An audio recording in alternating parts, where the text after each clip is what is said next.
আসসালামু আলাইকুম। আমার মনে হয় যে এই মুহূর্তে ঢাবিতে যে উত্তেজনাকর পরিস্থিতি তৈরি হয়েছে সেটা পরিহার করা উচিত। নির্বাচনের ফলাফল যাই হয়েছে এটা আসলে মেনে নেওয়া উচিত। আনুষ্ঠানিকভাবে এখনো ঘোষণা না আসলেও সর্বদিক থেকে যেই খবর আপনারা ইতিমধ্যে জেনে গেছেন যে ডাকসুর এই নির্বাচনে শিবির সমর্থিত যেই প্যানেল আছে তারা বিজয় লাভ করেছে। যদিও শিবিরের পক্ষে পুরো ঢাবি প্রশাসন কাজ করেছে, অভিযোগ ছিল তিনজন ভিপি প্রার্থীর। বিশেষ করে ছাত্রদল এই নির্বাচনের ফলাফলকে, আপকামিং যে ফলাফল আসতে যাচ্ছে, প্রেডিকশন থেকে যতটুকু তথ্য চলে এসেছে বিভিন্ন জায়গা থেকে, তারা এই নির্বাচনকে আসলে মানে শেখ হাসিনার আমলের যে ফ্যাসিস্ট নির্বাচন ছিল ভিপি নুরের সময়, খেয়াল থাকার কথা 2019 সালে সেই নির্বাচনকেও ছাড়িয়ে গেছে দাবি করা হয়েছে। আজকে আমি যখন নিউজটি করছি, ঢাকা বিশ্ববিদ্যালয়ের বিভিন্ন জায়গায় প্রতিবাদ মিছিল আমরা দেখতে পাচ্ছি ছাত্রদলের পক্ষ থেকে, এমনকি দলটির যারা ঊর্ধ্বতন নেতারা আছেন, কেন্দ্রীয় নেতারা আছেন, তারাও কিন্তু ভিজিট করছেন। অপরদিকে ছাত্র শিবিরের যারা সমর্থকরা আছেন অথবা ছাত্ররা আছেন, তারাও কিন্তু পাল্টাপাল্টি কাউন্টার করছেন যে নির্বাচনের ফলাফলকে বানচাল করার জন্য আপনার আসলে একটি মহল কাজ করছে, মানে তারা ছাত্রদলকে দাবি করছে। অপরদিকে টিএসসির ফলাফল মাত্র সম্ভবত গণনা শুরু হয়েছে, তো এখানে অনেক রকম পারসেপশন তৈরি হচ্ছে।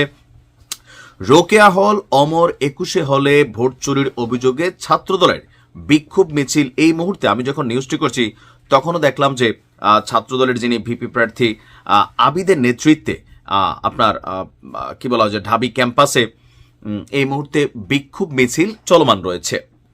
অপরদিকে নির্বাচনকে নিয়ে জুলাই আগস্ট অভ্যুত্থানের যারা যোদ্ধা আছেন বা যারা এই মুহূর্তে লিড করছেন, সার্জিস আলম এই নির্বাচনকে সন্তোষজনক জানিয়েছে।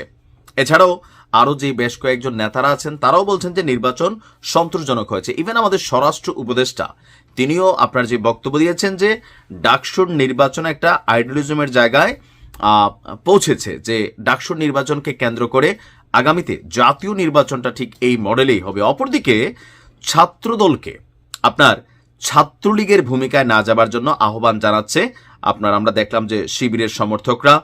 তারপর ডাকসু নির্বাচনে নানা অনিয়ম এবং কারচুপির ঘটনা দৃশ্যমান হিসেবে দাবি করেছেন মেঘবল্লার বসু। পাশাপাশি বেশ কিছু ছবি ফুটেজ ভাইরাল হয়েছে যে শিবিরের যিনি প্রার্থী আছেন সাদিক কায়েম, তিনি কি জিনের বেশে অথবা ভূতের বেশে সেই মানে ভোট গণনা রুমে ঢুকলেন। এটা নিয়ে যিনি আবার এই নির্বাচনের যিনি প্রক্টর আছেন তিনি অনেকটা প্রশ্নের মুখোমুখি হয়েছেন। তো সবকিছু মিলিয়ে রাইট নাও আমরা যতটুকু বুঝতে পারছি যে খুব অল্প কিছুক্ষণের মধ্যেই আনুষ্ঠানিক ফলাফল ডাকসু থেকে আসবে। আর ফেসবুকে নানান বক্তব্য আসছে, নানান তথ্য উপাত্ত আসছে, কিন্তু অসমর্থিত প্রত্যেকটা তথ্য বলছে যে এখানে মানে শিবির সমর্থিত যে প্যানেল তারাই বিজয়ী হয়েছে। তো ফাইনাল যে বক্তব্য প্রশাসনের পক্ষ থেকে অথবা ঢাবির পক্ষ থেকে সেটা কিন্তু এখনো আসে নাই। সেই ক্ষেত্রে আবার পরিবর্ধন, সংযোজন, বিয়োজন, আই ডোন্ট নো নতুন কোনো কিছু আবার আমরা দেখতে পারি কিনা। অলরেডি অসমর্থিত বিভিন্ন জায়গা থেকে তথ্যপাত্য বলেই দিচ্ছে যে আপনার শিবিরের প্যানেল এই মুহূর্তে বিজয়ী অবস্থানে আছে। দেখা যাক, হয়তো আগামী 2-1 ঘন্টার মধ্যে আনুষ্ঠানিক ফলাফল সারা দেশবাসী জানতে পাবে। আর এখন এই মুহূর্তে যে কোনো একটা মব হইতে পারে, ইউনিভার্সিটি ক্যাম্পাসে যে কোনো একটা সংঘর্ষ হতে পারে, এই আশঙ্কা করা হচ্ছে। আর সেই আশঙ্কা থেকে আপনার প্রশাসন, আইন শৃঙ্খলা বাহিনী আরও বা বিভিন্ন যারা আছেন তারা কিন্তু খুবই সতর্ক অবস্থানে আছেন। দেখা যাক কি হয়। ভালো থাকুন।